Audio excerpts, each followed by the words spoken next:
Okay, we have a very tight schedule, so let's get started. And good afternoon, everyone. Welcome to the CCSS Complexaton Finale. I'm Qing Yifeng, the coordinator of the Center for Complex System Studies. We kick off this competition on 16th November 2020.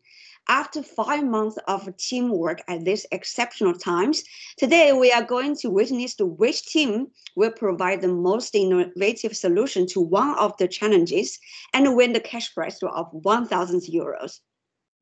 Before we head into the final presentations, I would like to review and introduce you the external jury members.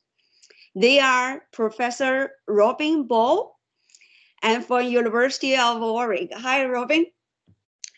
From University of Warwick in UK. Actually, he just retired this month, and he was the director of the Doctoral Training Center in Complexity Science in Warwick. Thank you very much, Robin, for spending your very first free month on our Complexaton. Thank you. It's a pleasure. We also have Professor Arjan Doelman from Leiden University. Hi, Arjan. And he is the director of the Lawrence Center. Welcome, Arjan, and also many thanks for your time. The third external jury member is Dr. Peter Kozer. Hello. Hi, Peter. He is the installer of the Complex Systems Funds. He is the physicist by training and has a broad interest in complex system studies, especially in the applications. Welcome, Peter, and also thanks a lot for your contribution. Welcome. The three external jury members have read all the final reports, which have been submitted 2 weeks ago. However, the final decision still has to be made based on the performance of the final presentation today. So now I'm pleased Team MS get ready and share your slides. Let's welcome Team MS and hear their solutions to the challenge 5, trawling through the rubbish, data mining of the scientific literature on marine plastic pollution. Now the air is yours. Okay, yeah, thanks a lot. We're really happy to give the presentation today here. Kishan, and this is joint work with Sebastian and Meiran.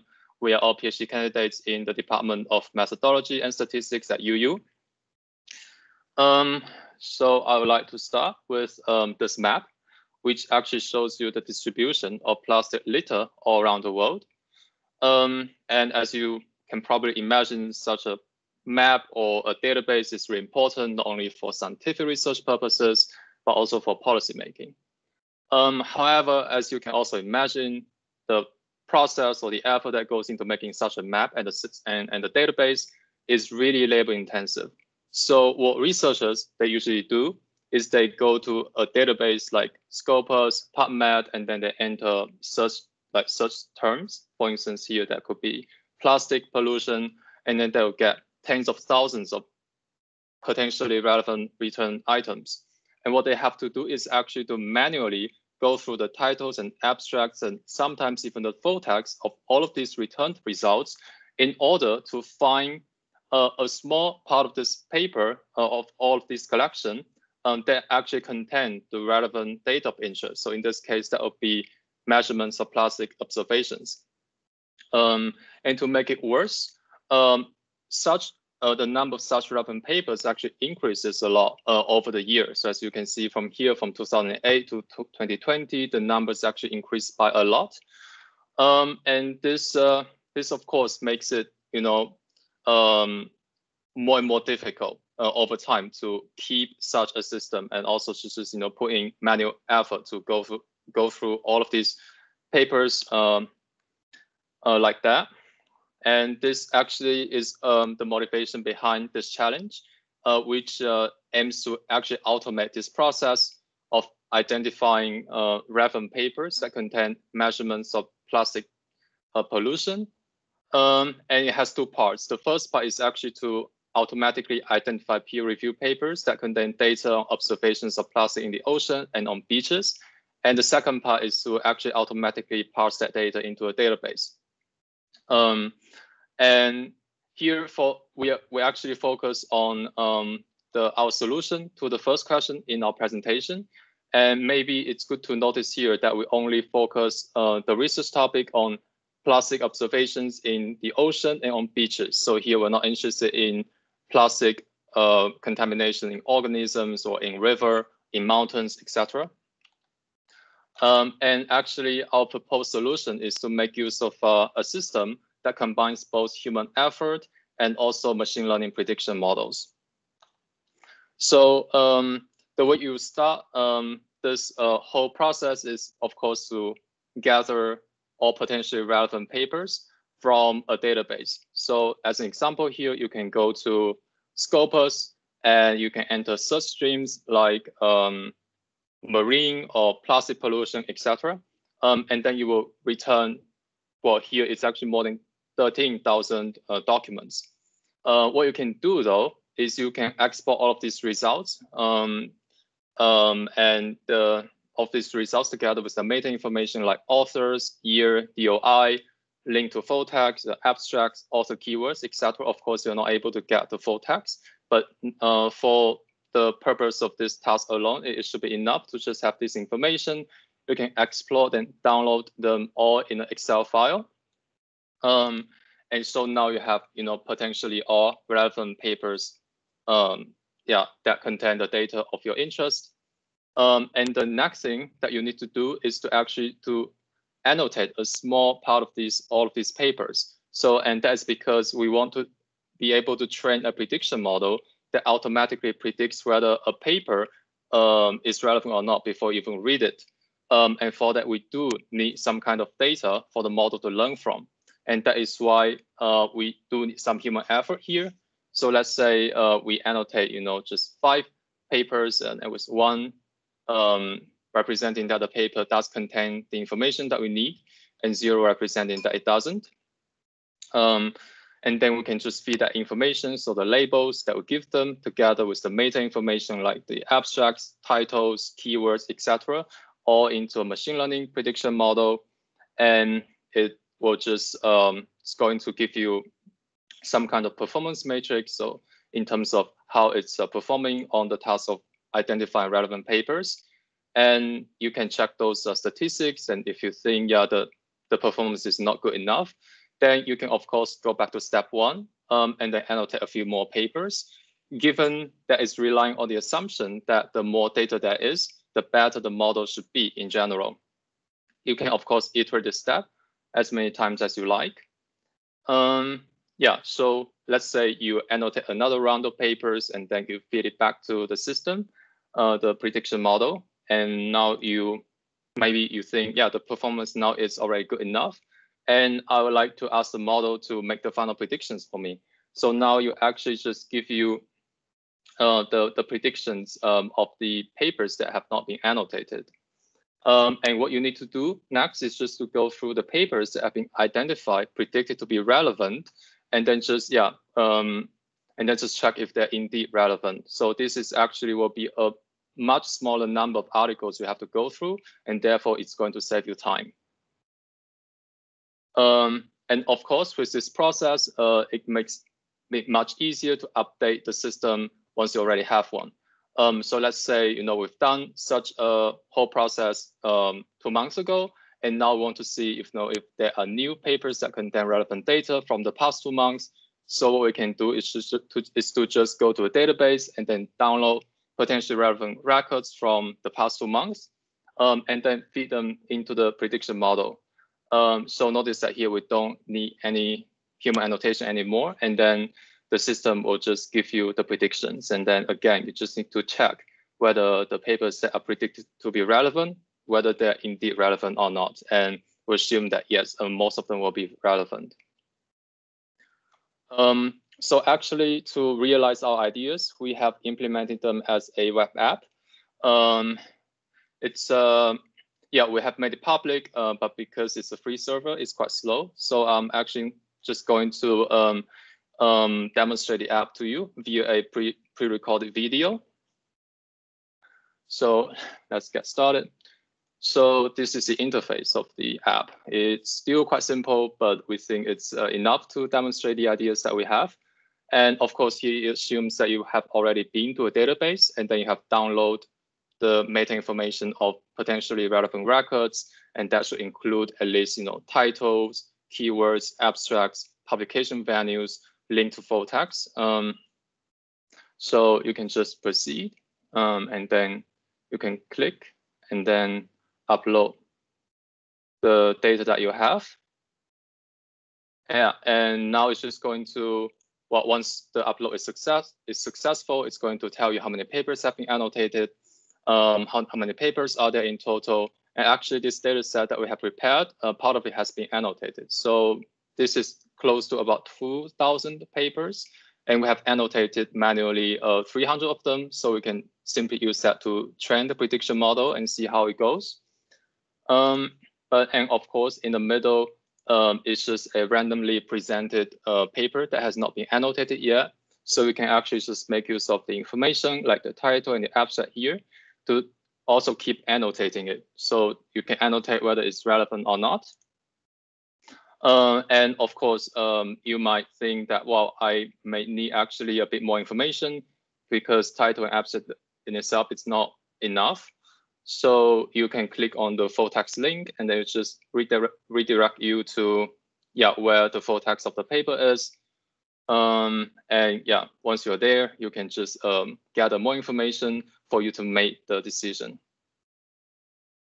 So yeah, this is the idea. And yeah, now maybe you know already that this paper is relevant, we can just annotate it. And here also keeps track of the annotation. And here is another paper that we can annotate and we know it's irrelevant, so it's just annotated like that. And maybe now we think that we have gathered enough annotation data, so we can also just proceed and run the prediction model. It's usually quite fast. And now in the middle, you can actually see how well the model is performing. And what's interesting to know is there's a baseline accuracy, so which is just assuming that all of the papers are relevant. So in a way, you're just guessing. And that is what the model is trying to beat. And as you can see here, the model's accuracy is actually a lot higher than the baseline. So we know that the model has actually learned something useful from the data that we give them. And there's also two more metrics here that are interesting. The first one is precision, which has to do with how accurate a model is when it says a paper is relevant. And recall, and that is about how able the model is in getting all of the papers that are actually relevant. So at this point, you might be thinking, maybe this is not good enough.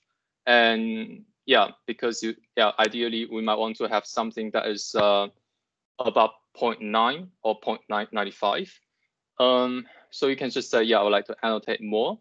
And what it does now is if you go back to the first step annotation, is that there are now two additional features that you can make use of.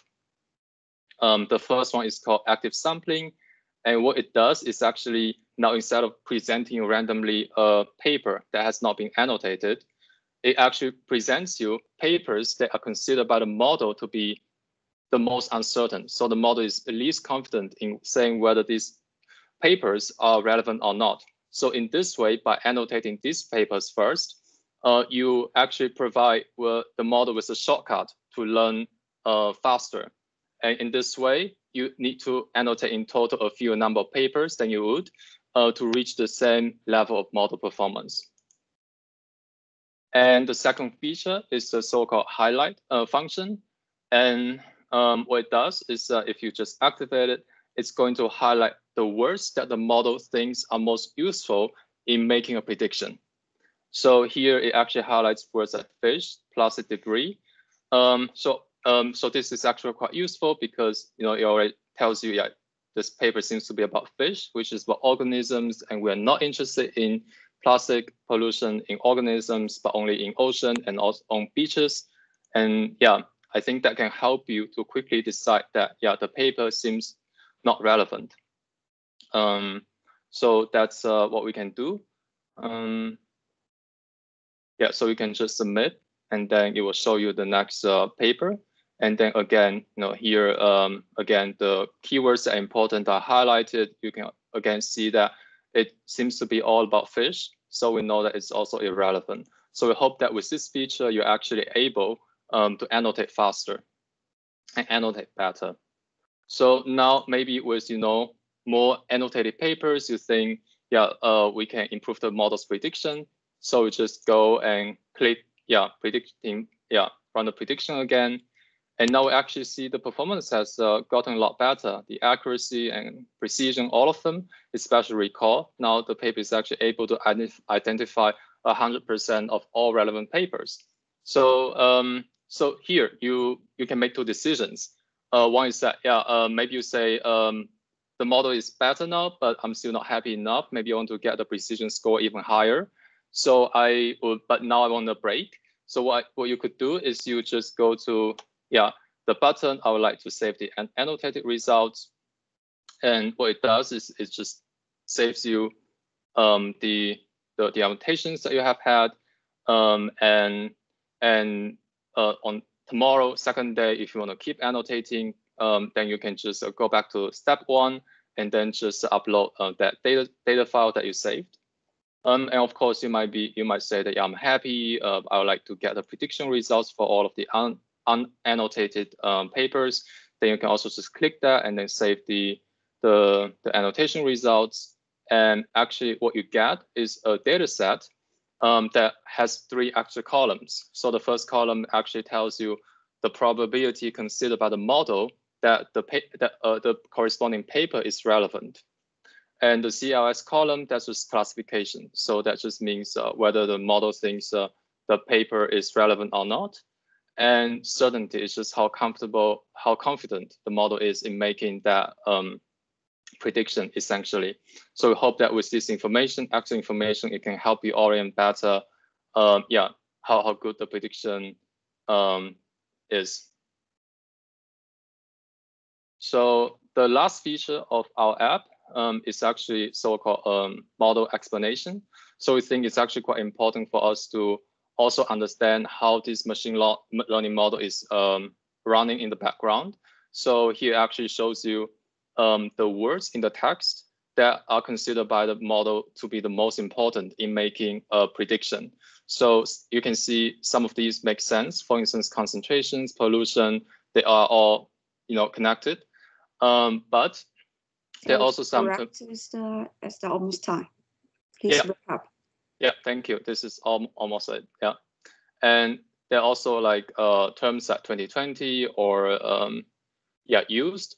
These are probably artifacts, so you might want to just leave them out of your model. This might actually even further help you improve the performance of your model, etc. And of course, you might not really understand this figure completely. So what you can do is you can also click on what is this, and then it's going to tell you how you can actually understand this figure better. And actually these very terms that you just saw, they're also the same terms that are used in this highlight function. So that is actually the full demonstration of our app. And now we would like to conclude our presentation. So per the first challenge question, which is about identifying relevant literature, we think we have provided a working solution. So that is the app that we just demonstrated. And of course, there are similar existing apps out there that focus on automating systematic reviews. But we think our app is quite unique in 4 aspects. The first one is a customized tool for this particular challenge, which means that if you want to integrate a database system, if you want to integrate a map, etc., it's all very easy to do it with this app that we have. It also gives you direct access to full text, which you have not seen with other apps. It also gives you model explanation, which we think is also very important because oftentimes machine learning models, they run on biases and errors, and we want to avoid that.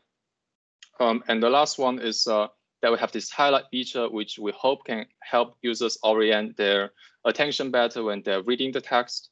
And this is also something we have not seen in other apps. And for the future, of course, we would like to fine-tune the app to make the performance even better. And of course, we would like to design experiments to check whether our app actually helps people improve their annotation speed and annotation accuracy. So yeah, with that, I would like to thank you for your attention.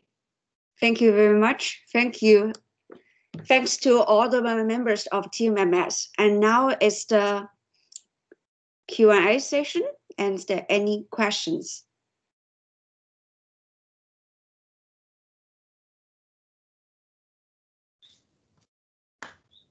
Any questions from jury? Yeah, Robin, please. Hi, thanks for that very nice presentation. It's a lovely piece of work. Could you just clarify for me the machine learning algorithm? Did you receive that as an algorithm, or did you use somebody else's code? And did it come already at the backed onto a web app framework, or did you have to do all the porting of that?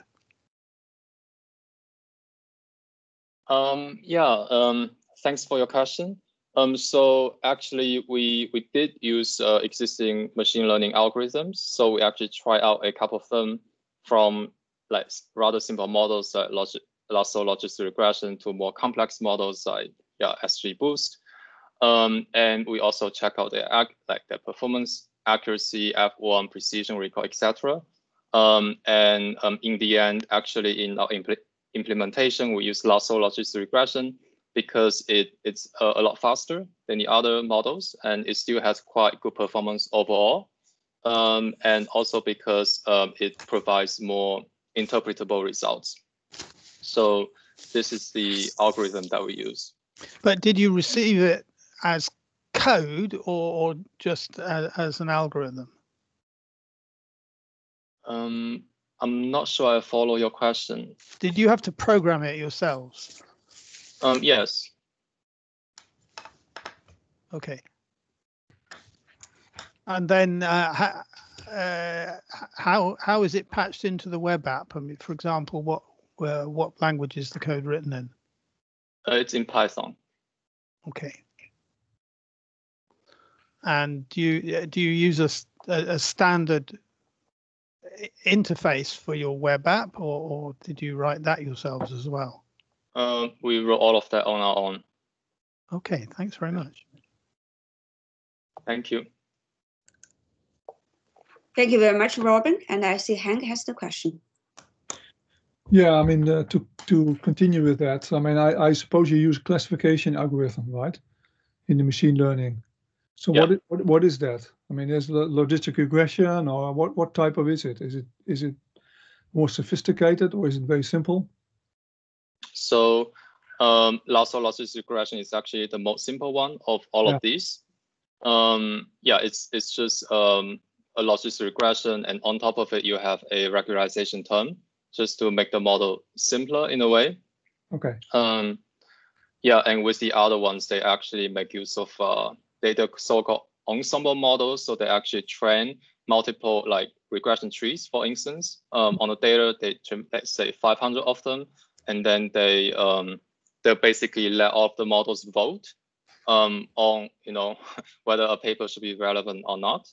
And then if it's 300 out of 500 that vote on the paper being relevant, then the paper will be predicted to be relevant. But of course, as you can imagine, because it makes use of so many additional models, it's a lot slower, and the performance, as you can see, is also not necessarily better than a simple model. Okay, thank you. Thank you, Hank. And Arya? Yes, I also enjoyed the talk, and I'm impressed by the app. But I have two questions about, say, the motivation to do this. So you write also in your report, this is one of the major bottlenecks for modeling is finding sufficient data.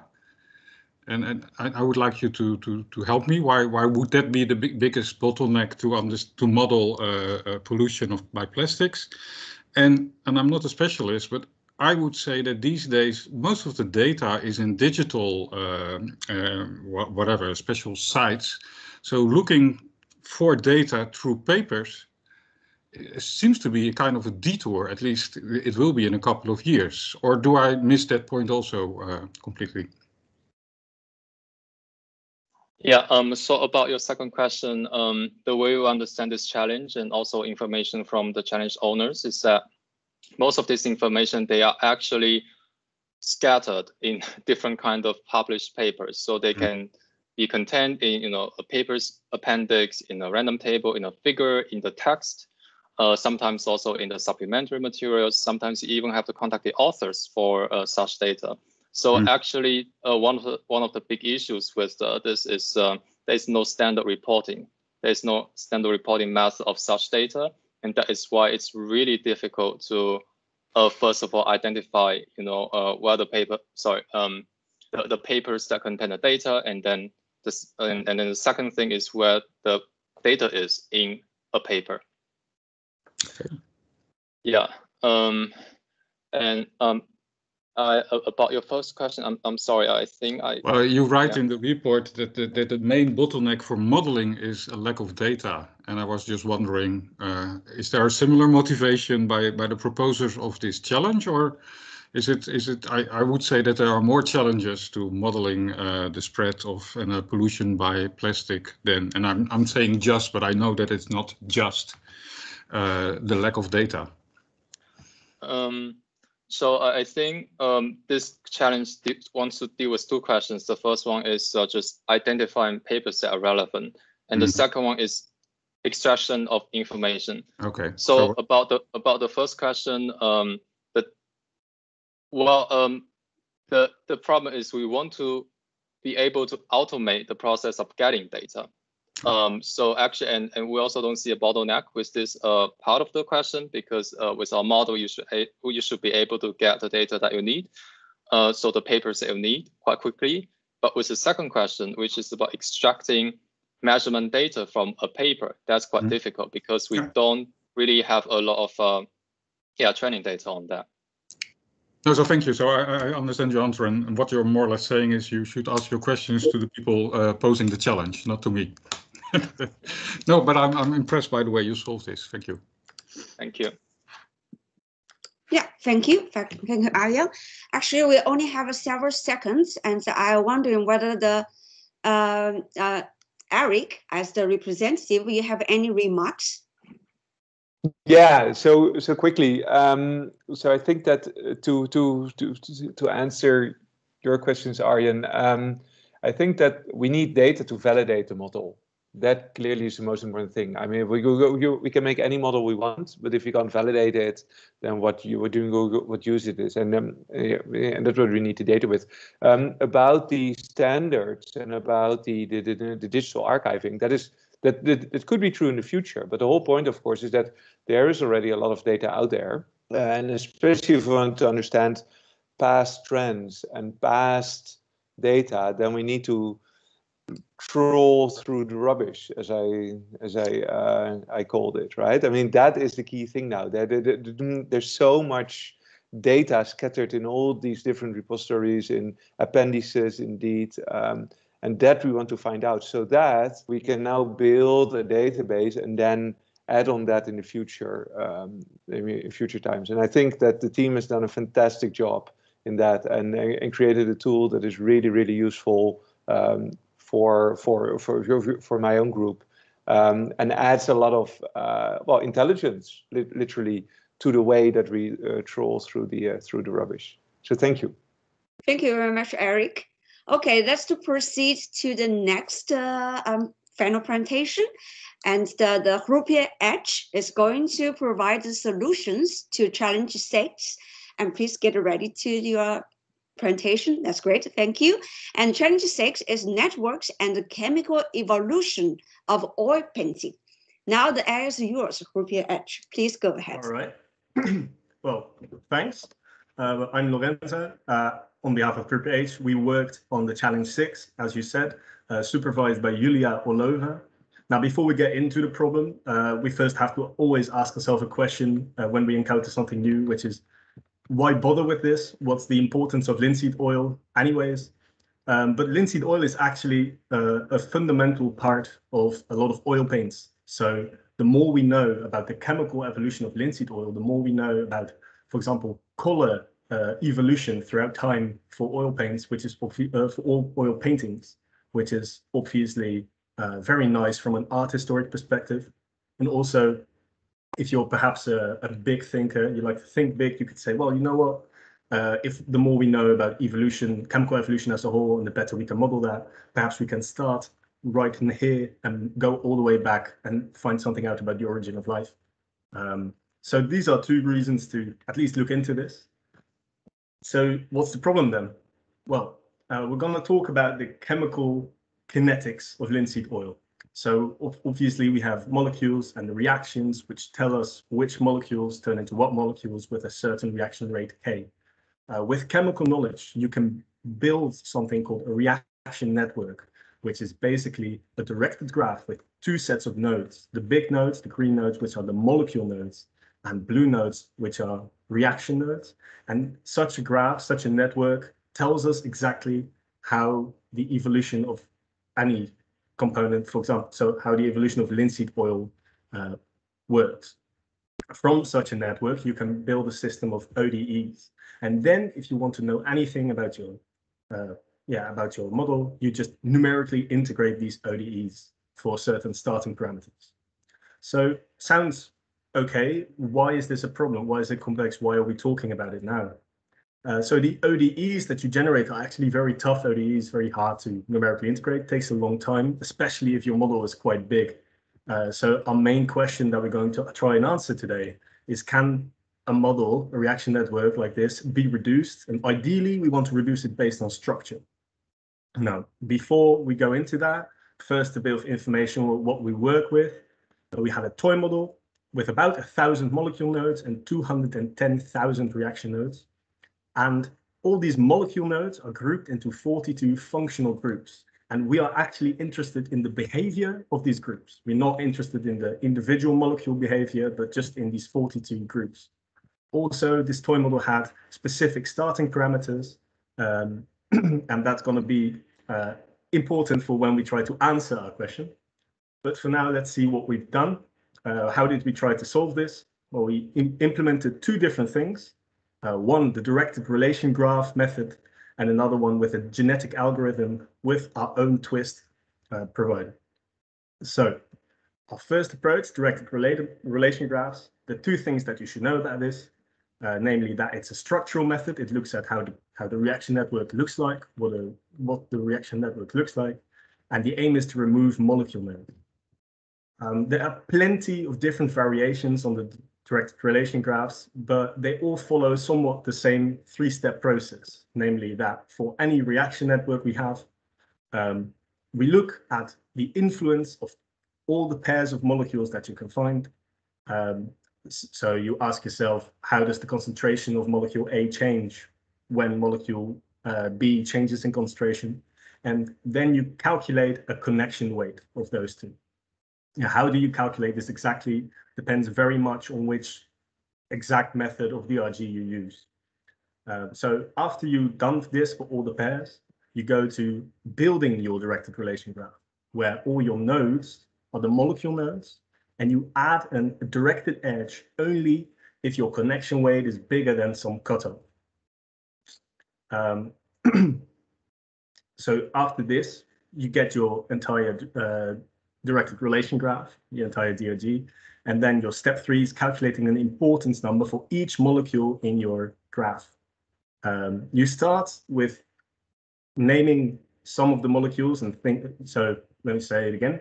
You start with picking some molecules that you find important, and then from that you look at how the graph looks like, and from your original importance number you go back all the way until every molecule has a certain importance number. Again, how exactly this is done depends very much on which variation you use.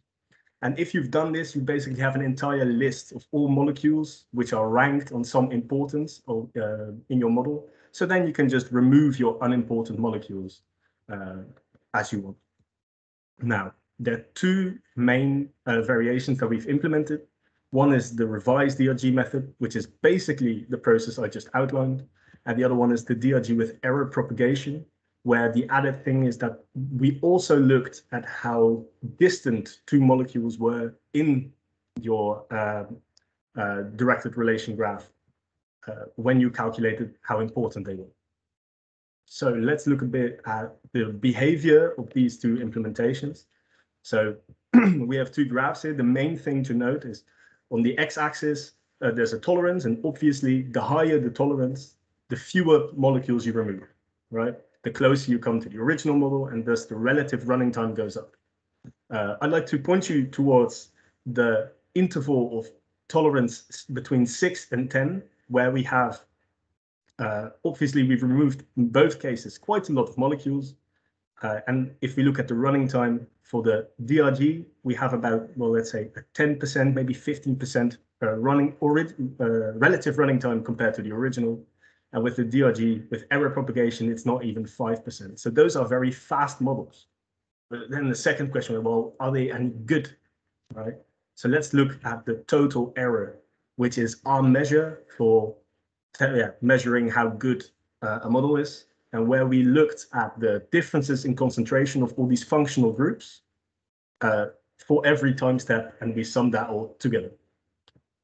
So if we look at the total error for both of these methods, this is a log error plot, and we see that in this interval that I just outlined, and actually for tolerances after that, the error is very small. Actually, the error here comes about to 0.0012, which is a really good result. But if you remember, right, the running time was also about 10% of our original model running time. So this is certainly a very nice result for a model reduction. Now, this is not the only approach that we've done. So let's park the DRG approach and go to our second approach that we used, which is by use of the genetic algorithm with, well, additional structural information. Again, two things to note. This is more of an approximation approach, namely the genetic algorithm is an approximation approach, but obviously we want to inform it structurally somehow. I'll come to that, which is why it's also taking into account some structure of the network. And the main thing that this does is remove the reaction nodes as opposed to molecule nodes before. So really quick, what is a genetic algorithm? The idea of a genetic algorithm is to evolve a model to the optimal model. That's what it does. So you want to write your model as a chromosome, basically. And we do that by making a string of bits as long as the entire amount of reactions that we have. So 210,000 reaction long bit string. And every bit is uniquely corresponding to a certain reaction in your network. And then that bit is flipped on if the reaction is included in your model, and it's off if it's not included. So a completely empty model would be just zeros. Your original model, which with all the reactions, would be only ones. And any reduced model would have some zeros, some ones, etc. Okay, so we have our chromosome. Now we also want to evaluate these models. How good are they? And you do that in a genetic algorithm via a fitness function. And in this case, our fitness function looks something like this, where there's two terms. One is rewarding smaller models and punishing larger models. And the second one is rewarding good models and punishing bad models. So now we can evaluate all our generated models. So let's go into what a genetic algorithm does. So we start here. I hope you can see my pointer, but we start in the up left, and we just generate random solutions, and then we evaluate them by virtue of this fitness function. After we've evaluated them, we know how fit they are. Then we go on to the selection, where we select the best, the survival of the fittest, basically. We've selected a couple of good models, and then we go on to the crossover, where we snip each chromosome in two at a certain crossover point, and we switch the endpoints, effectively making children models from parent models. And finally, we have a possibility of mutating them. And after that, we've generated entirely new models based on how well their parents performed, basically. And in a genetic algorithm, what you do is you do this over and over and over until you reach your optimum. Now, this can take quite a while, especially if you have a large bit string as your model. So we wanted to help it a little bit, and this is where the added structural information comes into play. We decided to look at what are so-called bottlenecks in the system, because chemically we knew that there would be some bottlenecks in the system. Now, what is a bottleneck? A bottleneck is, well, something, it's actually like an essential reaction in your network, or an essential molecule in your network, but it can also have a very low concentration. So normally you would say, well, molecules with a large concentration are very important, but these bottlenecks can also have a very small concentration and still be very important. And they are very tough to identify properly. So how did we go about that? Well, first of all, we came up with an equation of how to identify the so-called bottleneckness of a molecule. And there are two terms here. And actually, the only thing you really need to know is that the blue part corresponds to the outflow to products of a molecule, and the red part corresponds to the inflow of reactants to a molecule. So what this basically says is that, for example, if a molecule has few parents but a lot of children in the network, then it's more likely to be a bottleneck. And the other way around, obviously not. So then we have a list of how much a bottleneck any molecule in the system is. But our genetic algorithm worked with reactions. So we want to translate this over into reaction language.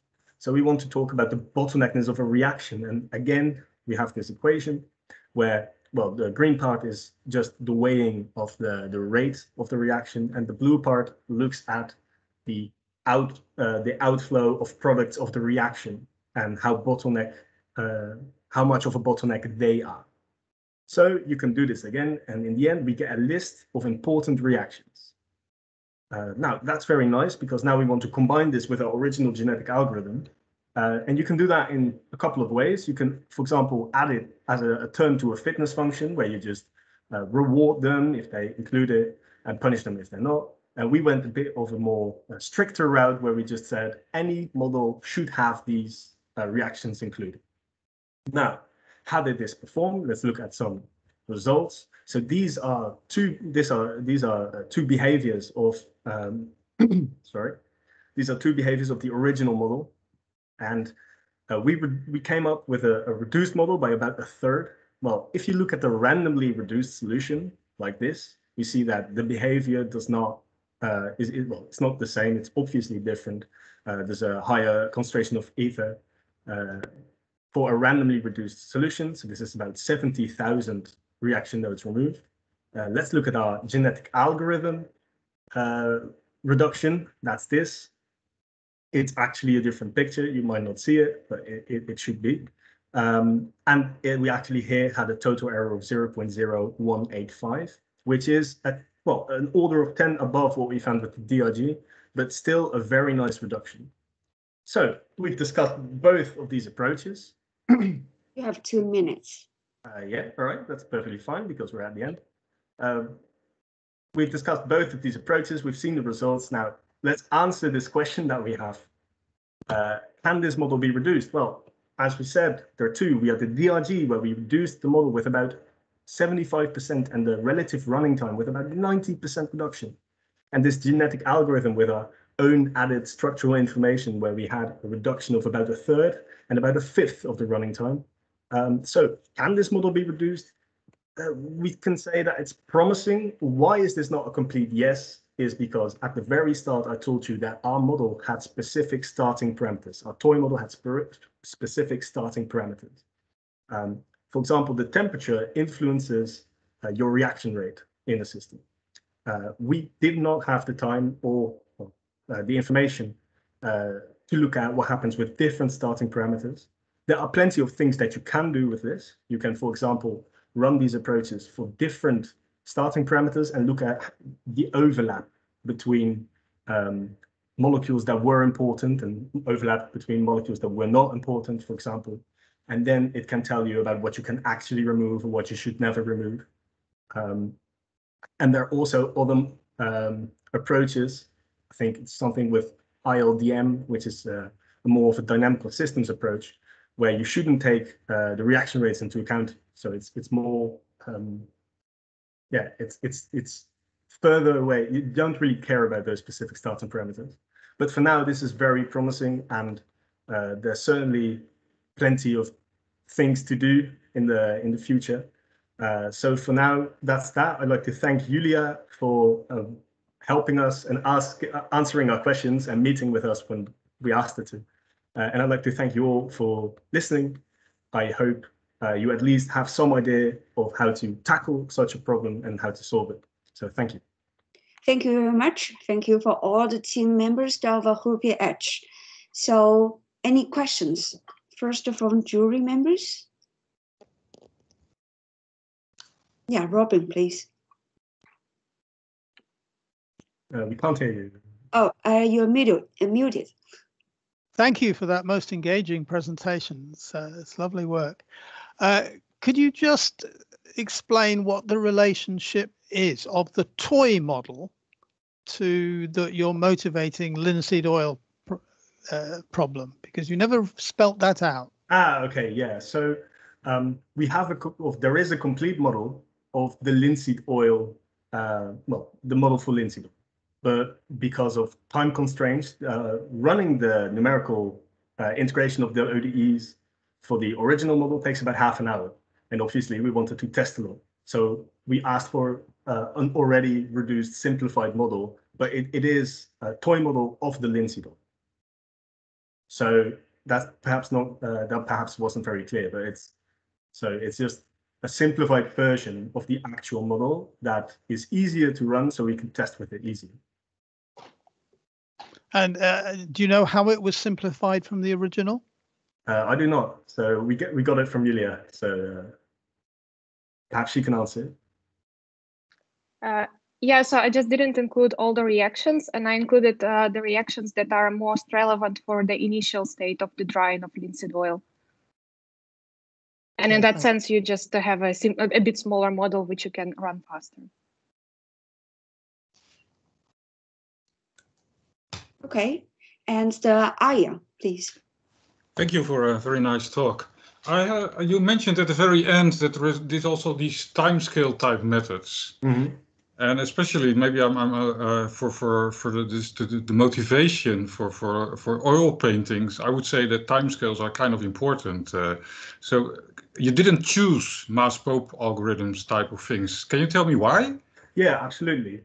So for our group in the first, we kind of split our group. We were with 4 people. We kind of split our group so we could all work on our own piece. We didn't know anything about all these methods before we started. So we came up with an idea. So we came up with the genetic algorithm idea. So we just ran with that. And in the meantime, one of us did a lot of literary research. So eventually you find better methods, but because of the time of this Complexaton, we just didn't have the time to implement it. But yeah, if we obviously have a lot of time before to do all the literature research and then afterwards go into that, then that you could reach something like that. But there are actually a lot of, so on the basis of reaction networks, there are actually a lot of different, so not only time scale, but also quite other things that might work as well. But yeah, it's just mainly a time problem for us. And a knowledge problem, I guess. Oh no, but I really appreciate your very open and frank answer. That's I like that. I know, but it's a little bit a hobby horse of mine, so you can also just skip that question. Again, looking at this type of problems, I would expect spatial effects to be important, because your ODE model is a completely stirred oil painting in a way. But that's probably also a question to the people, to the person who posed this challenge to you. Wouldn't it be natural to, at least for some components, to introduce spatial effects, or is that not something I should ask? Yeah, well, to be honest, I'm not entirely sure what you mean with spatial effects, so I'm probably the wrong person to ask. Okay, well, let's just forget about it then. Any remarks about Julia? No, fair. If I can add on yeah, so oh, sorry. Yeah, we just got the model, so the chemistry was already done, and then we got the ODE system and the graph, so we didn't view the the chemist approach anymore. So also not the spatial parts of the but I know that there is actually research into that, but we didn't do it. I really appreciate your very open and honest answers. Thank you very much. And Okay. Julia, have any remarks on this question? Yeah, so actually that's a good point about the space. So it's a polymerization process, and we actually model it with the idea of random graphs. So we don't explicitly connect the crosslinks, but yeah, like kind of keep them. So if the crosslink is formed, we only keep the statistics over the building blocks of the whole polymer network. And then in the end, we reconstruct we don't reconstruct, but we actually look at the, so we take the analytical solutions from the random graph theory, which tell us the average properties of the whole material. So not one particular polymer network, but like an ensemble of all possible networks that could be formed. And in that sense, we don't really care of like where each particular molecule binds and which space it is located.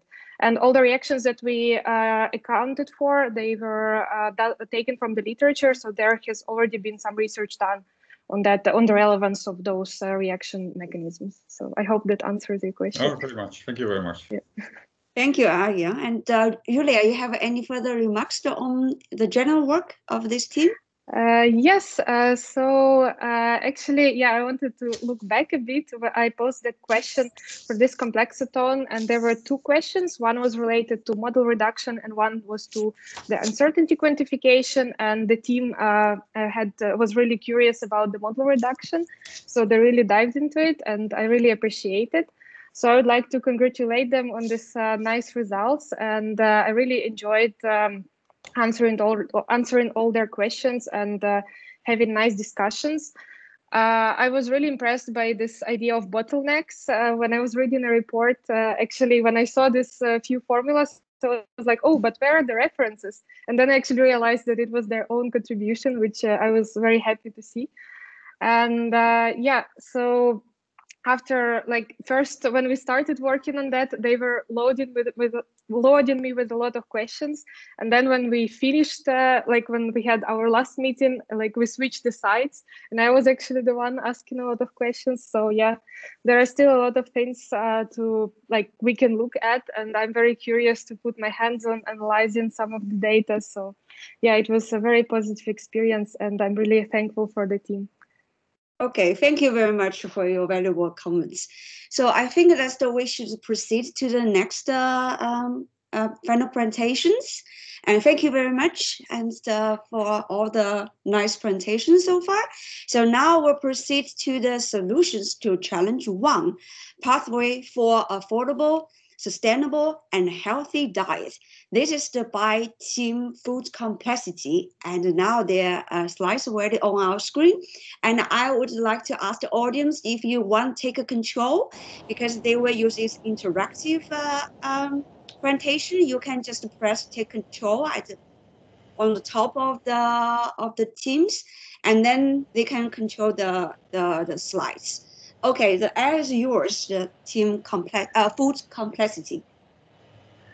All right, well, thank you very much. And perhaps, as you said, this is an experimental feature of Teams. So let me move the slides, but also you can if you see something's not moving along. Okay, we have 50 minutes, and I will start by saying that this is a very different tackle on complexity than from what is being presented and from other things you've seen, because in this particular presentation, we are connecting complexity methodologies with policy. It's linked to the uses of how complexity will help us map out and understand elements that we don't understand yet out of food systems. So you can see here then the challenge that we have to deal. We wanted to, you can see slide number 2, correct? Yes? All of you? Yes? Yeah. Yes. Okay. So you can see the global patterns of consumption. We want to map it. Okay. We also wanted to use complexity to understand the triggers that create these changes in the dietary partners. what will be the triggers? What are the factors that influence this? And this is influenced to a certain degree by the work that some of the members of the team are doing already, which are 3 PhD students working on the issues of climate change, conflict, and food systems. And within that, we're giving a big prominence to the uses of complexity in an experimental way. And the final element that we wanted to look at is how these dietary pathways will be linked to concepts such as affordability, sustainability, or health. So this is a general, and we made this presentation before, this is a general mapping and obviously an oversimplification of food systems. The important thing here is that food systems is a complex social system. It's not just a food production. It's not an agricultural mechanism. It's the socio-economic institutional frameworks that go with that. And basically, it lends itself to complexity, to the uses of complexity, and to be able to understand that perhaps we are today at a place where we wouldn't be able to handle these things a few years ago, the handling of data and the understanding and conceptual elements that go with that. So we wanted to figure out a way of having, if you want to call it that way, a hybrid of methodologies. How could we look at these food systems, how we could map it, how could we spot those key points, inflection points for policy and for engagement. And we, as we mentioned in the interim presentation, we went with the network analysis, clear, straightforward methodology and complexity, snapshots of interaction. We wanted to borrow some elements of relatedness analysis from Professor Balan, Professor Boschma, Professor Hidalgo, and we wanted to use a more conceptual, very qualitative use of complexity emerging from the work of Professor Cedric de Koning at the Norwegian Institute for Peace, called Adaptive Systems Policy. So I pass now the floor to my colleague, Susan.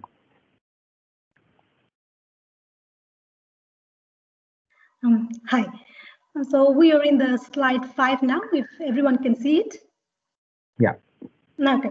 So to dive more into the complexity of food system, I would like to start with how the structure of food system and which is centered around the poverty reduction, food security, and nutrition. And the performance of the structure of food system depends on the behavior of the diverse actors. And this structure consists of 3 systems, which are core system, societal elements, and natural elements. When we talk about core system, the core system consists of a layer of activities which deal with the how food system flow and the layers of services supporting that flow. And second, talking about the societal elements, it's mainly laws and regulations and policies, organizations. And thirdly, the natural elements, which are air, water, soil, ecosystem, and climate. And the next is the food sustainability of the food system. And the sustainability of the food system is when it gives a positive outcome on these 3 dimensions, which are economic, societal, and environmental. And from the economic dimension, the food system is sustainable when it gives when the activities of the food systems actors and the service providers create a benefit or economic value added. And the next, if we want to understand if food system is sustainable from the societal dimension, it means that if that benefit from the economic dimension, which are economic value added, are equally the distribution is with equity or not. And thirdly, the environmentally sustainable food system when that food system is giving a neutral or positive impact on the different components of the environment. And the next is the map. It's the Food Sustainability Index map created in 2018. This map is showing which are the countries which are having a high food sustainability and very high, medium to low. And these green color countries are the ones which are having a high food sustainability. These countries mainly consist of Western and developed countries and lead by the France. But very good news is Rwanda which is very surprising. And Colombia also made their way in this list. And now I will over to my colleague. Thank you. Yeah, so we are at slide 8 now. What data we can explore to understand the food system patterns and its driver. So there are a variety of a source of data that we can look at, and we arrange the data source in different key categories, including food, agricultural data, socio-economics data, climate data, and other types such as like pattern data or mobile data coverage. It's also important to pay attention to the level of data in the analysis. Like, for example, when we run the network analysis to find the relationship between climate change and food consumption patterns at the global level, it requires different climate and social economics indicators and food consumption indicators at country level. The data can be collected from like several open data sources such as FileStart and One Bank database. But when we collect the country level data, pay attention that there are a lot of mixing values, which requires to remove some variables since these variables are available for some countries but not other countries. So more cleaning is needed. On the other hand, the data at individual or household levels, such as survey data, nutrition surveys or living standard and measurement survey in some country, allow us to capture the differences in consumption within country, like variation between different income level, between men, women, and children. However, survey data also varies from country to country in terms of collection purpose, collection methods, times, and space. So making the comparability between countries more difficult. Yeah. Over to you, Diego. Yes, thank you. So basically, we were trying to put together a cocktail of different angles, and for that, we actually had to rely on different pools of expertise. We had some discussions with network analysis experts such as Alessandro Capara, the CGR, Professor Balan, and Professor Roland Coopers as well out of Amsterdam Institute of Advanced Studies, and Professor Balan from Utrecht University, and with Professor Cedric de Koning. From these discussions, we basically came to the conclusion that the important thing was to have a multi-scale and multi-temporal connection. Certain elements of network analysis were applicable in one element. These will be for the mapping. Others were more applicable for the analysis of the different factors. And the third one would be what would be the extractive user policy that can emerge out of the mapping, and that will be done with adaptive systems. We'll explain that further in a little bit. So in terms of the what emerged was the proposal to have three tools. Tool number one, a network analysis, standardized one. And you see here two angles. One is basically something that is being done now, actually, in terms of food system thinking, is run it on a food system that is more or less sustainable, that seems to be working, and determine there what are the stress test of resilience of that system vis-a-vis a food insecure system. Determine what are the hubs, what are the connections that facilitate the interaction, and which ones are missing.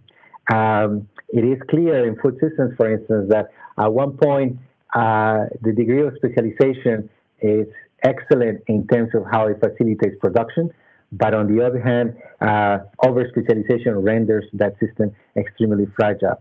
We wanted to figure out what is that optimal point in there. The second element would be linking nutritional and socioeconomic and environmental data. What you see there is a graphic representation of a network that has been built at the moment, and you see the citation at the bottom of the work that's being done on the dry corridor in Central America. We're trying to determine what are the factors in that whole food system there that are central, and in the process of a crisis, the dry corridor is in Central America area where climate change is bringing to a major changes on the food production. What are the factors that are key and essential to maintain a minimum, a modicus of resilience within the system? That is the one element of network analysis. We think that this will give us the mapping. The one that we're looking at in terms of how to figure out what to do with the mapping is using the thinking in terms of relatedness and looking at, for instance, the elements of what are the factors we need to look at. The optimization, how much is the ideal optimization, how much it renders the system fragile, what is and where are the elements located in terms of resilience, what is the value of local production, and it basically comes down to looking at food production, what people produce, and what people eat, and within those two, determine how much of that allows for a localized production, and how much of that really requires a bit of an expansion within the network. So the proposals that emerge there is making that comparison both in terms of a region and in terms of a country. That is a standard user network, but you will see in terms of the use of the data that we have some gaps that we couldn't match at this point. If we have the mapping from networking, and if we have the relatedness that allows to see the types of interactions that happen within the system, what are the policies that can emerge? What are the policies that we can extract? And clearly, what we need to understand is that being a complex system, it cannot be the type of policies that determine and are so prevalent right now. One policy fits all, or one policy in a non-adaptable way. If we decide that at one point we need to change input, say more money for food, more land allocation, different types of crops, this also needs to be taken into account vis-a-vis the thinking that comes out of the complexity system. As it stands now, most of these decisions are taken one at a time, one in a single framework. Sorry, I have 2 minutes. Just 2 minutes, yeah. I also have my colleague here carrying on that. So what are the policy insights that we see at the moment? Food systems are multi-scale and go on temporal processes. They are dynamic in multiple dimensions, and they reflect a lot in terms of self-organization. So that means that we really need to figure out through the networking and the analysis via relatedness, where are those elements of resilience within the system, and how much of that can be maintained, replicated, foster, or protect. And that is the key element. If we go back to the thinking in terms of that food systems is a complex system and climate change is affecting it, we see that there's an extra effect coming from the different changes that are bringing to the system, and that links up to potential elements such as conflict and all these issues. So, and the second element in terms of policy insights is that no, we're not talking about import substitution or that kind of theories, but there is an optimal point in which self-organization and something based at the local level will have the major impact on the food system. Having it as an extremely thin and elongated value chain renders the food system complex, simpler, and very fragile. We need to address that. We also need to figure out about how to use the network structures to enable scalable and nonlinear change. If we map food systems not as long lines, but as systems that are based on networks, we might have different frameworks of policy and different proposals. And in the context of consumption, yeah, we finished with the time. How can we use the network of consumption to be able to adapt itself to new approaches? You looked at the challenge, and one of the things was, how can we change the dietary impacts? Well, we have dietary shortcomings because of the way we're producing food. By creating resilience within the system, we can address that. And basically, one key challenge, and some of the advisors looked at it and they said that they appreciate the honesty. One of the key challenges is that the data is not rendered available, or is not presented or created in a way that lends itself to the use of complex methodologies. It's also related to reductionist thinking about the policy. So that's one thing. The second is that one policy doesn't fit all, so we need to be able to bring these kind of cocktails of methodologies. The ontology of the data determines its complementarity, and a lot of the things in terms of governance are based on standardization.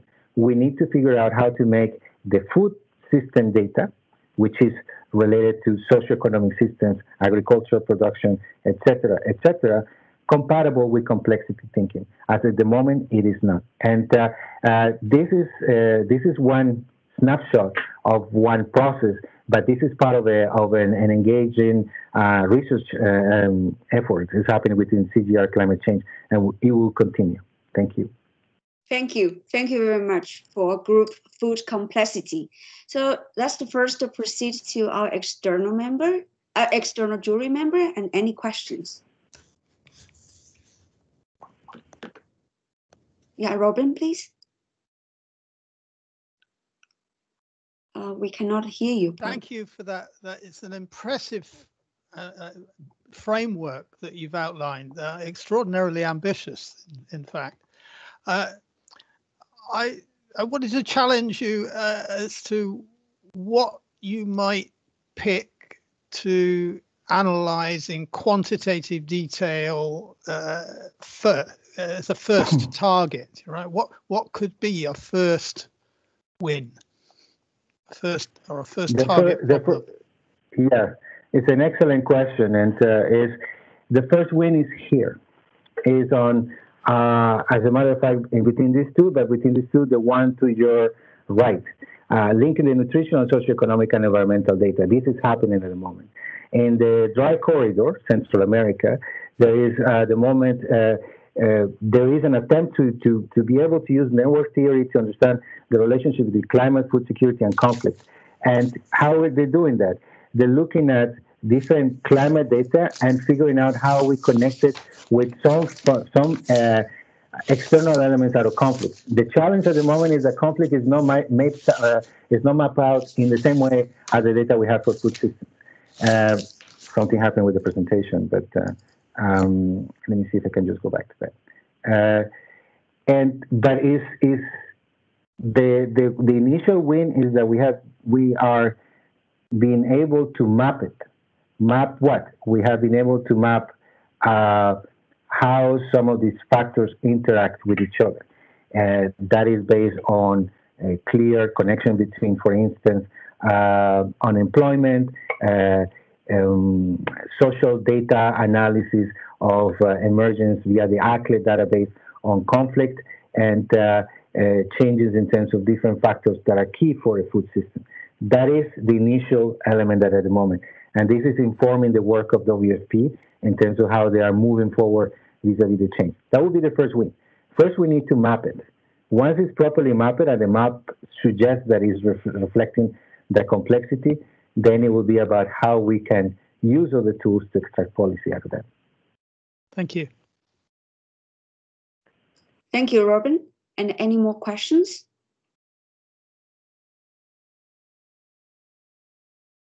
Also, I see it's the Pierre Alexander. Yeah, good afternoon, everyone. Truly enjoyed all the presentations so far. Quick question for Diego and team.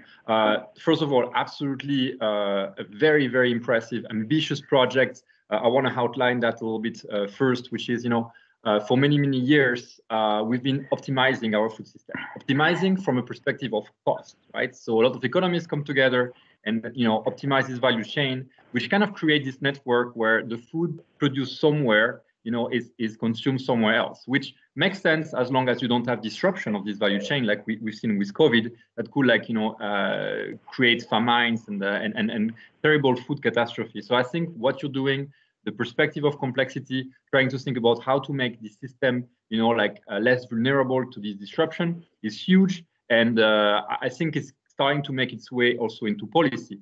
My question is about how do you, understanding, that these food systems are organized through the perspective of optimization, lobbyism of very large corporation, something in Europe like the Common Agricultural Policy, which is based on a lot of different type of political lobbying and also again large corporation. How would you approach, what would be the first step to actually make a change in the way we organize our food system? One thing that is clear is, and this was an insight that came out of an accountant, was that resilience is freedom. And at the moment, our food systems are prisoner to many factors that you mentioned, lobbying and everything else. And because of that, they are impervious to change.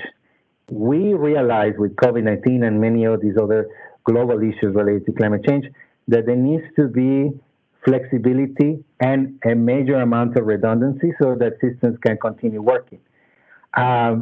It will be extremely difficult, for instance, take the European context, to bring those changes overnight because the systems are prisoner. And so if we are able to prove that economic efficiency in the scale of 1 to 5 years of process is actually something that is undermining the system in the larger scale, we are able to obtain the gap or the delta that opens the space for a new approach towards resiliency.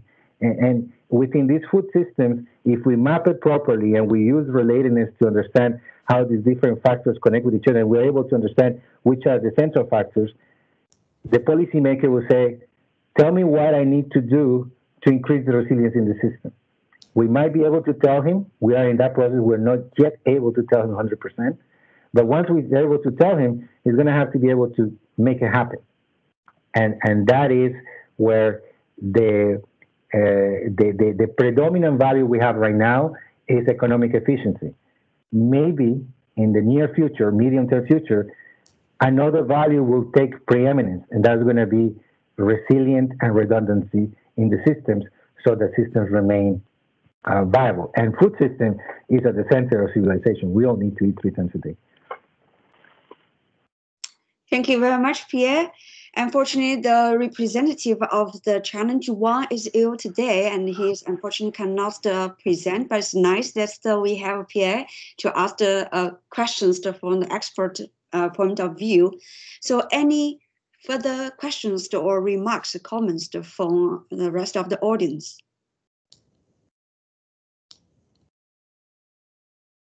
So that's the first thanks to all the members of Food Complexity. Very well done.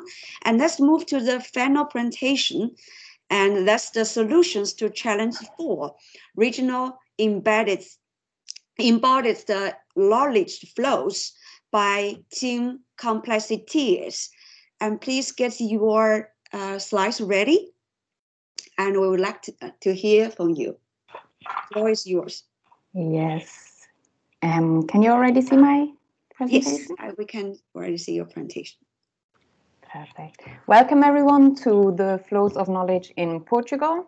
Marley, Aaron, Peter and me took on Challenge 4 and worked in the past weeks a little on embodied knowledge flows in Portugal. As a little refresher from last presentation and for the ones joining the first time, we were looking at embodied knowledge and try to shed some light into what can it entail and whether these knowledge flows are valuable inside the specific context we explore.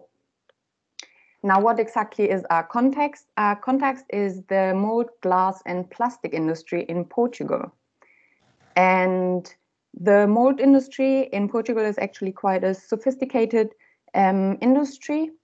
And why we are looking at it is because Portugal is actually one of the world leaders in the mold industry, and this industry is highly agglomerated in just a couple, 2-3 clusters in Portugal, and those clusters mainly comprise of quite small firms that are very specialized and therefore subcontract a lot of its processes to nearby companies. And within these clusters, we have very successful spin-offs taking place with a lot of innovation. And this sounds like a very healthy, flourishing industry. Now, why is this though the case? And what exactly makes those clusters function so vividly for many, many years? And one part that contributes to this success might be those embodied knowledge flows. So knowledge that is being transferred through worker mobility, so embodied in a worker moving around from one company to another. But it's not necessarily related to generic human capital measures like years of experience or education level. What we therefore try is to create some knowledge score for companies as well as for workers that incorporates and gives value to this mobility of workers. Now, what data do we have? We have data for workers in the mold, glass and plastic industry, and we have data of companies. And the unique part of this data is that it's quite fine-grained and that we actually have a link between what worker was working in what company, as well as all the companies the worker previously worked in, independent on whether this is in the mold, glass or plastic industry.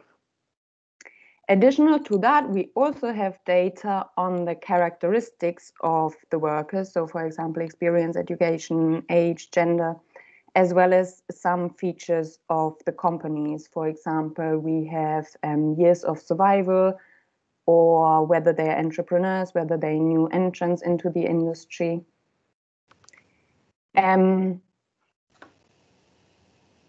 So after quite extreme, because initially we had around 10 million entries of workers, but because it's such a fine-grained data, there's quite a lot of recording mistakes. So we actually had around 3 million duplicates, which we had to get rid of.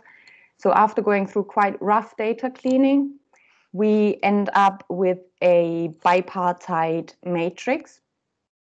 And this bipartite matrix is created through an adjacency list where a worker is linked to a company if that worker was working in that company.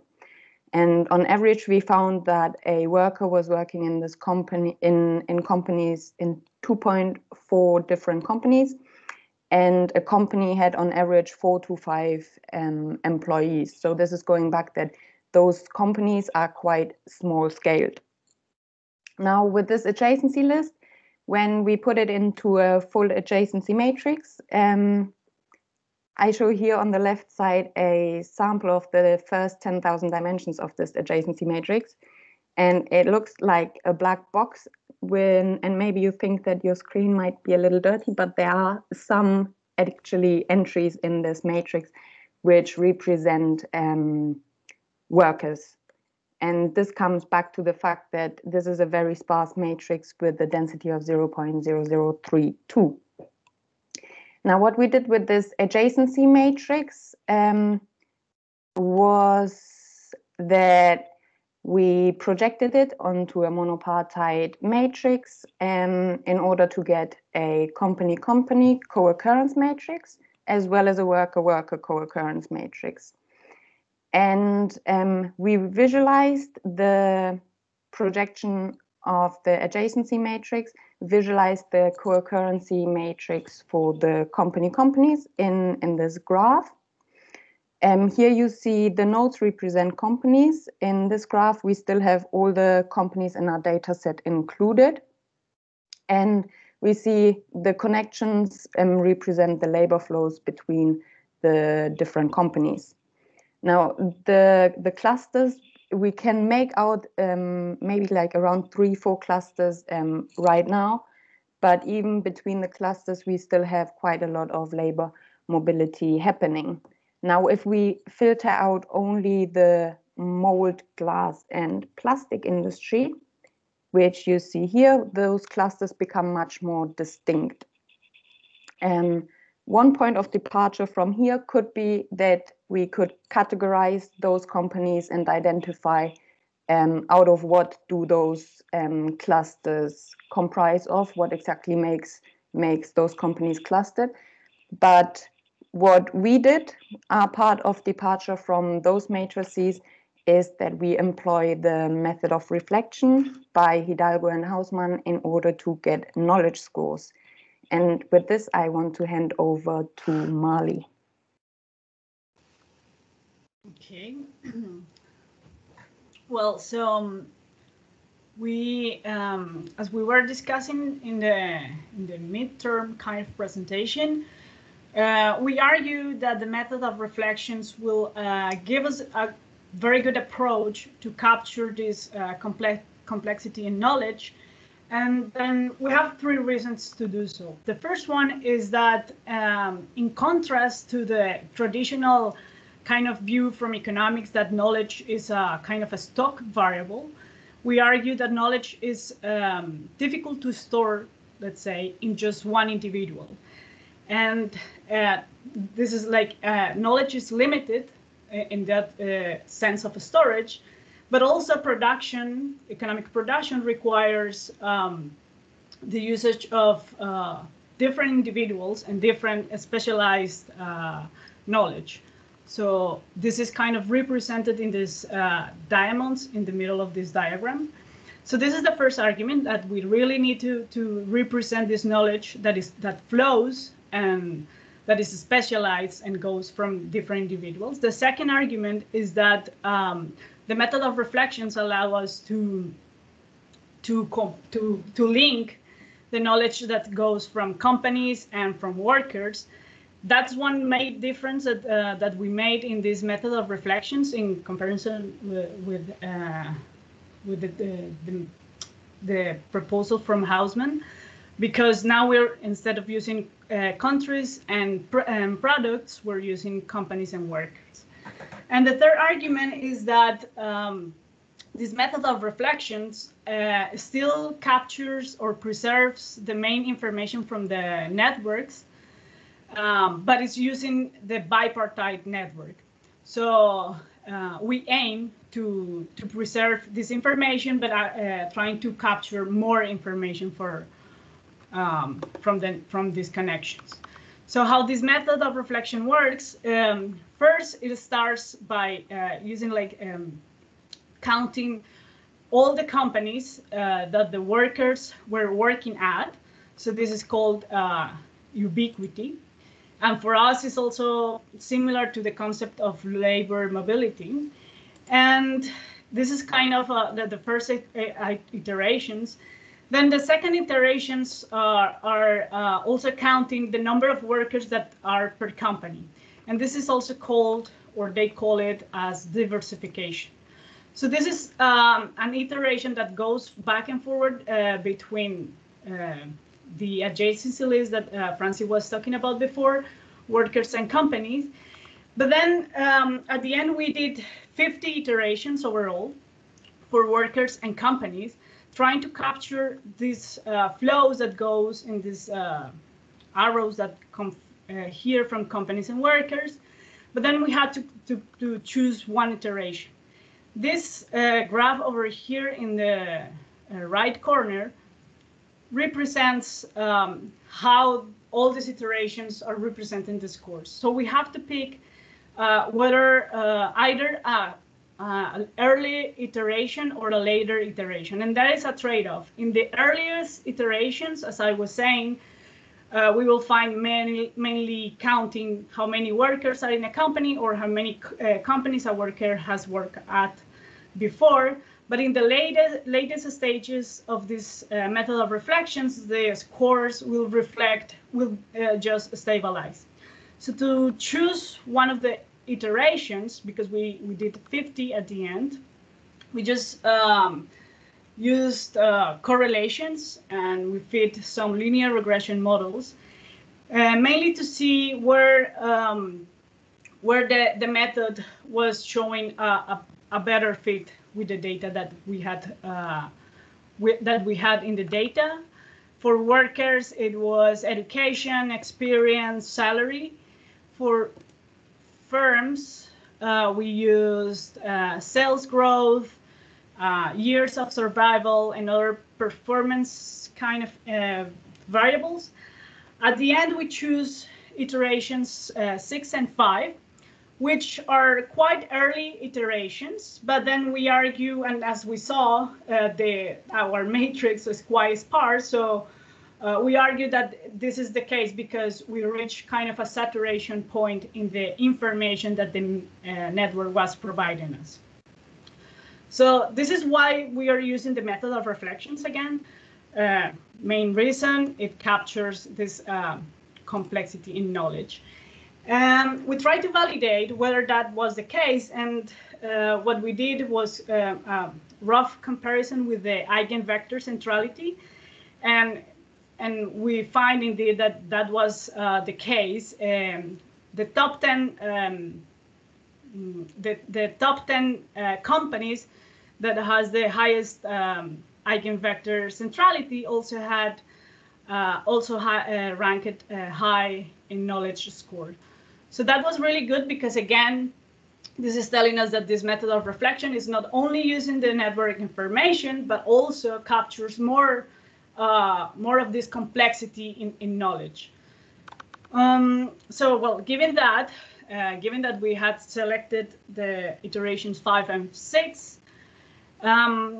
we moved forward to answer the questions that were posed by the challenge. And one of the first things that we did was trying to compare the distribution of the knowledge score between companies in the molds industry versus companies outside the molds industry. This is the first graph on the left that you see here. We also compare the knowledge score with the entrants versus the non-entrants, or like the oldest kind of companies. That was something that the supervisor of the project the challenge was interested in. And the third one is a comparison. This is the third in the right distribution. It's a comparison of the knowledge score between entrepreneurs and non-entrepreneurs. And this is important, in particular the third one, because from the economic theory, entrepreneurship is a key factor to understand how knowledge flows and how innovation happens. And what we were finding, at least in this the first results, is showing us that there is not such a difference between the knowledge between entrepreneurs and non-entrepreneurs. You have 2 minutes. 2? Yeah. Okay. So I'm gonna try to move forward. Another thing that we did was just to fit some linear regressions to establish some determinants of workers' knowledge and companies' knowledge. We found some interesting results. In particular, like the main argument will be there are some features that are worth it to study forward. But most of these results were confirmed by the machine learning results. So, Aaron, if you can take over.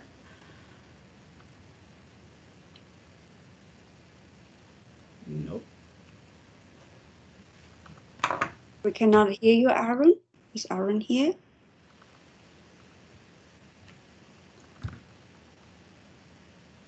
I'm not sure. His microphone is on, but yeah, I don't think we can hear you, Aaron. Your microphone is off, but we can't hear you. Or the rest of the group can proceed? Yeah, I think so. So, well, what we found here, that the next thing that we did was trying to fit some machine learning algorithms with k-nearest neighbors. So we did some regressions here. I'm sorry, but I think. Yeah, probably you need to wrap up because the time's up actually. So. Okay. So for conclusion, what we have here, we try to apply a new complexity method or a new method for a problem that was presented to us in a new context, in particular in this case for the labor market of the mold, glass, and plastic industry. As our formation as economists, we are always told that knowledge, again, is a kind of a stock variable. And we were trying to find whether that wasn't the case, and it is possible to establish some flows between companies and workers. We were finding that this is possible to see not only in the structure of a network, but we also see that it's possible to do in a simplest way that was just this bipartite matrix. We believe that this is possible to use this knowledge for further research in this industry in Portugal. So and not only in that industry, but also probably comparing with companies outside that industry, because that was something that we couldn't actually completely study in the challenge. And I think basically that's it for us. This was also a challenge, because neither of us was like particularly working on this research topic. So we learned a lot about this kind of a labor market, if you want to say, how to understand complexity beyond I don't know, traditional measures. So I think for us it was also a lot of learning and future research directions over here. So basically that's it. Thank you very much. Thank you for all the team members of the Complexateers. And despite this, some technical problems, but thank you very much. And any questions from our juries first?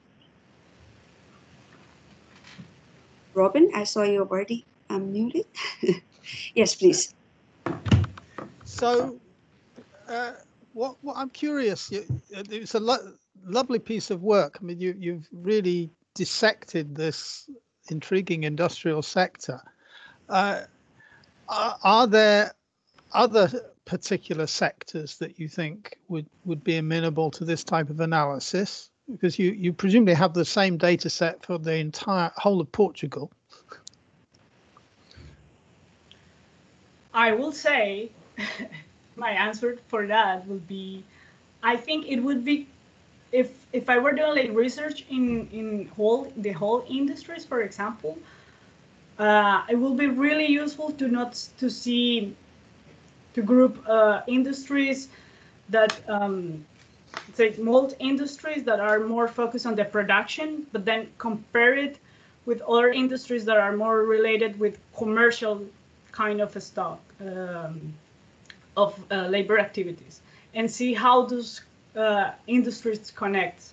Because here we're looking at workers who have worked mostly all their lives in the production sector, but some of them might have moved to other kinds of industries, commercial, business, marketing. So looking at this connection between this kind of industries, I think is really, can be really useful.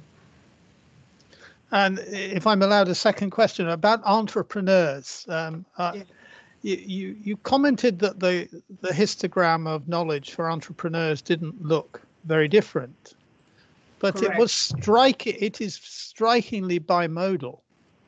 That's true, and that's actually, like, if you see, well, I didn't say this, and I apologize for that. So the entrepreneurs are the red ones, right? And here, this is only the molds industry. Well, mold, glass, and plastic industry, right? So if you imagine doing this kind of distribution for other kinds of industries, it will be probably to see a more, I don't know, more clear difference in these two peaks. But we have to check statistically whether this is important, and also to see whether this remains in other industries. Because if that's the case, I think that's a whole new research about whether entrepreneurs are like, are moving these flows of knowledge. But, yeah. Okay, thank you. Thank you, Robin. And Arjan, I saw you. Please. Yeah, I hope you don't mind asking me this question, because it's an incredibly complex problem as all problems, and since it's about the molds, glass, and plastic industry in Portugal, assume that I'm from the Ministry of Economic Affairs of Portugal, and I ask you to do this research for me. Could you perhaps tell me what would be your most important conclusion on your research for, say, the future, the viability of the important Portuguese mold plastics and glass industry? Most important conclusion. Well, I will say two conclusions. The first one is, perhaps I said this very, very roughly and quickly. There is one concept in the method of reflection that is ubiquity. But if you put it in policy terms, you can interpret it as labor mobility. What it means is that for a worker and for a company, it's very important to be able to move through companies through all his life or her life. Why? Because that's what ignites the knowledge between all this system. So if you are doing policy based on this, some kind of policies that, I don't know, that are in favor of workers to be freely movable, I don't know if that's a word, but if can be move freely, that will be helpful for the workers, the companies, and of course the economy probably. So that will be a first conclusion. The second one, I think, the one on entrepreneur, the entrepreneurs, I think it's worthy to look forward how these entrepreneurs are defined. Who are they? Where are they? But this was something that we didn't study in depth. So those two things, I would say. Thank you. Thank you. Thank you, Arya. So we have time, so would like to ask for some comments or remarks from the representative of this challenge, Carla. Yes, hello. Yeah. Yeah. I have a few comments because indeed I have to say that I really enjoyed the presentation and the work that this team has done. I think they went quite over my expectations and so I'm very happy to see these results and to really look at what they found, because this is a really I think it's an important topic, and it's, as was said already, quite a complex thing. And I think you made quite a few attempts to start digging deeper into what we have here. So I find it very interesting, for example, that you say when you were asked about the policy implications of your work, that you talk about the importance of the mobility of workers. And this is, for example, something that we've seen in Silicon Valley that was created. The emergence of this cluster and all this success was really linked to non-compete clauses. So the ability of workers to really move from company to company and to accumulate the knowledge, as you were mentioning. So it really makes sense what you're saying. So yeah, I just wanted to say that I'm really pleased with the results. Thank you so much. Thank you very much, Carla. So I think now it's almost time for the juries to join the private meeting and discuss who's the final winning team. So I would ask our three external jury members to join together with our director, Hank Daksha, to this private Zoom meeting. Okay, well, thank you, Chinyi. Yeah, and thanks for giving me this opportunity to very, very briefly say what's actually on that cup. What is the data that you're looking at? Well, in my group, what we investigate is how ocean currents move stuff around. And this afternoon, you've already heard about the plastic that we study and the great effort done by Team MS on trawling through the literature for us. But we also study other problems. And one of the problems I want to talk about very briefly, but before that, I want to show here this globe that you see on the right of the screen, because this, to me, is why I actually work on oceanography, because this is a map of all the drifter data that has ever gone through the ocean. And this is complexity. This is beautiful patterns. This is about, well, in some ways, even about chaos theory and about coherence in complex data. Anyway, so it's not only about plastic, it's also about sargassum. And you may have heard the stories.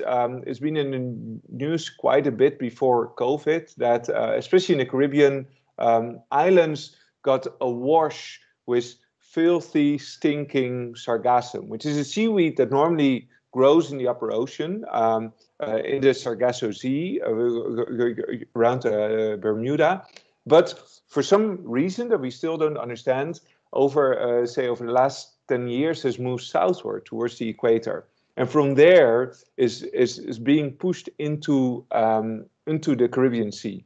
I want to understand why that is, where it comes from, what to do about it. There's a whole load of questions around this. But what we did in July 2019 is actually go out to the middle of the Atlantic Ocean with the Pelagia, the Dutch Pride, our seagoing research ship. And there in the middle of the ocean, we try to track sargassum. So what you see there, here's a quite bizarre photo. It looks like you're in a pond or so, but we were actually here 2,000 kilometers away from the nearest land. And the entire ocean is filled with this sargassum. So we want to understand how does it actually move through the ocean. And for that, we deployed drifters, self-made drifters. And you see a photo on the left here. So a simple D-pack, a D-battery pack, a GPS sensor, a satellite device. And then we deployed them in the ocean. And this animation in high speed shows what happened to the 20 drifters that we deployed. So a lot of them stopped reporting quite quickly, but some of them, they went on for a year or so. And I'll play it again. And you can really nicely see their pathway through the ocean. Now this has been published. We've analyzed the data, we've compared it to other data sets and really some nice time series analysis.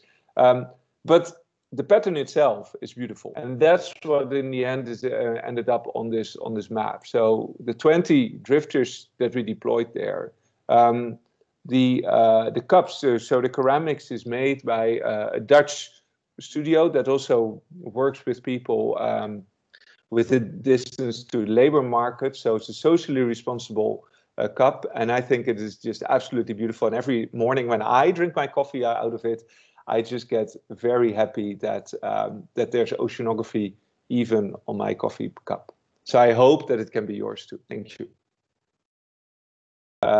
Maybe one extra slide to show you, which is actually a bit more about the science, and that might interest you, is this one. So this one, actually, so what we actually did was that we deployed two types of drifters. So what I've showed you before is these the surface ones, and they sit really only in the upper 10 centimeters of the water column or so. But at the same moment, we also deployed other drifters that are much deeper. And what we were interested in is to measure the shear in the upper water column. So we're interested in how does the water at the surface, how does that differ, the pathway at surface, how does it differ from the pathway at, say, 15 meters depth or so. And that's what you can see here, is that they very quickly separate out in some cases they don't. So this is really the type of data that we've been working on, doing finite time Lyapunov exponents, if you know what these are, and trying to get a feeling for what the shear of the flow in the upper ocean is. And this is really the only way to measure that in a Lagrangian sense. Introduce you while you unmute yourself, and this is our director of our center, and Hank is going to deliver the exciting results. Who's the winning team? Hank, area is yours. Yeah, thank you very much. So well, first, let me thank all the teams for all their work. I mean, I think the jury and I also were really impressed of all the work that has been done. So thank you to all, not only the team members, but also the representatives of the projects. This is the first time we organized the Complexaton, and again, it's fantastic what all has been done and how complexity science has been promoted into this kind of projects. So the jury didn't need a long time to decide on the ranking of the projects. As you know, the criteria for ranking them were originality 30%, actual progress 50%, and presentation 20%. And so I can now go over to the team which is the winning team, right? And now normally on television you wait a few seconds, right, before that actually announced that. But I'm happy to announce that Team MS has won the first Complexaton, digging through the rubbish. And congratulations, Team 1, with with this accomplishment. Thank you a lot.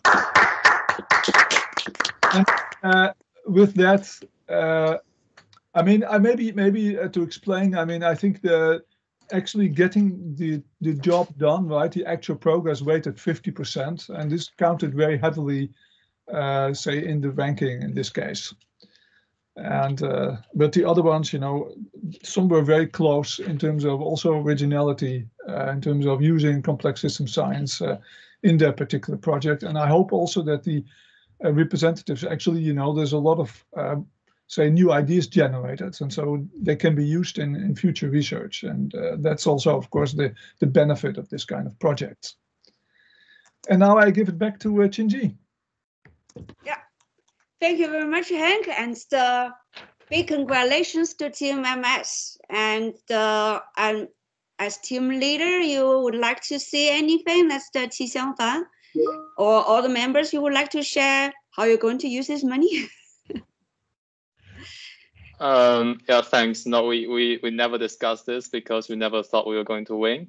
But yeah, I really enjoyed this work together with my colleagues, and also the challenge owner team. Like, they provided really helpful tips on our project, and we had a great time together. Thank you.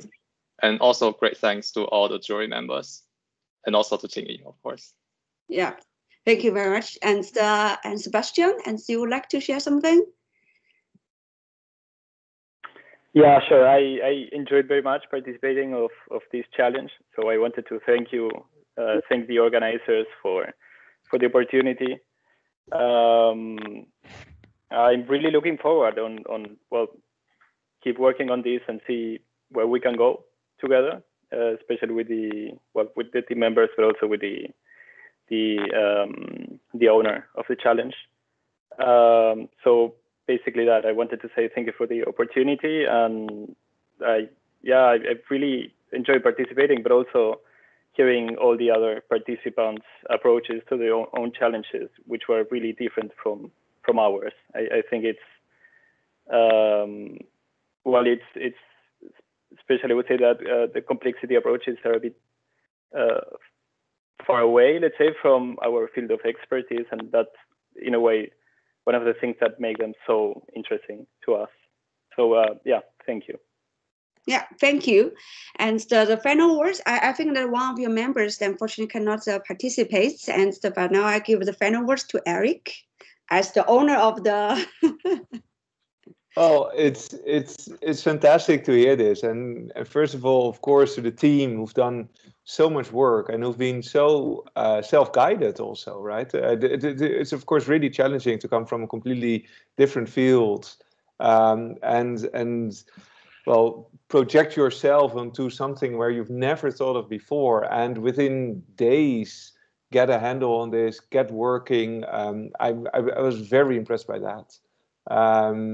So I think that, as we've discussed before, I mean, we were always in it to win it, or at least I thought you were, and you should be.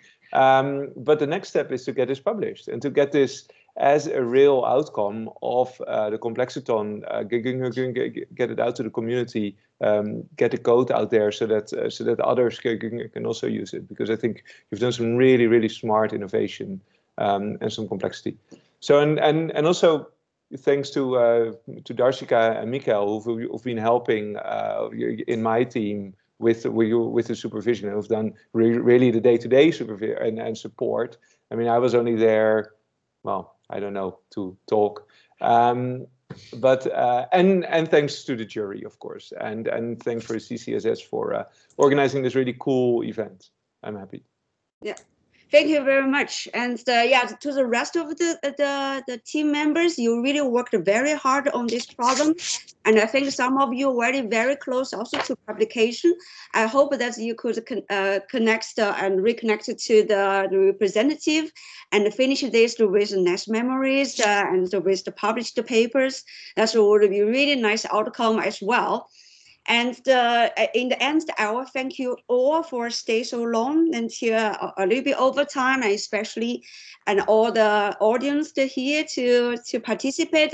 Special thanks to all our 3 jury members, to all the time that you invested in. This is really nice events, although it's a little pity everything online. But in the end, as a closing words, and of course, that's the team MS will contact me later for this €1,000 cash prize, and no worries, it will be in good hands. But I also would like to interview you for the whole process. It would be nice to share with the rest of the communities of our CCS. Thank you very much. And we'll see you next time. We hope we'll have a new round of Complexaton this September. We're going to evaluate it, and we hope it will be a physical one and will be a lot of fun. Thank you all, and see you next time. Bye-bye. Bye-bye. Thank you. Bye-bye. Bye-bye. Thank you. Bye-bye.